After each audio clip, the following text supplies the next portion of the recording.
ইতিমধ্যেই প্রকাশ হয়ে গেছে ওয়েস্ট বেঙ্গল বোর্ডের মাধ্যমিকের রেজাল্ট। তো চটপট করে তোমাদের মোবাইলের মাধ্যমেই 2 মিনিটের মধ্যে কিভাবে রেজাল্টটা দেখে নিতে পারবে সেটাই আমি এই ভিডিওতে দেখাবো। রেজাল্ট দেখার জন্য তোমাদেরকে অনেকগুলো লিঙ্ক প্রোভাইড করা হয়েছে। আমি ফার্স্ট একটা লিঙ্ক দেখালাম, সেটা হচ্ছে www.indiaresult.com। এখানে গিয়ে তোমরা ফার্স্ট যে অপশানটা দেখতে পাবে West Bengal board of secondary education, এখানে ক্লিক করার পরেই তোমাদের কাছে একটা অপশান আসবে। সেখানে তোমরা রেজিস্ট্রেশন নাম্বার, তোমাদের মোবাইল নাম্বার এবং নাম আর ইমেল আইডি দিয়ে গো অপশানে ক্লিক করলেই তোমাদের রেজাল্টটি দেখতে পাবে।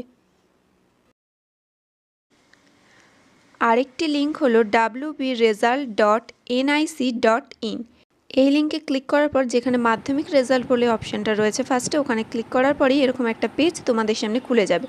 এখানে তোমরা তোমাদের এনরোলমেন্ট, ডেট অফ বার্থ এবং ক্যাপচাটা টাইপ করে সাবমিট অপশানে ক্লিক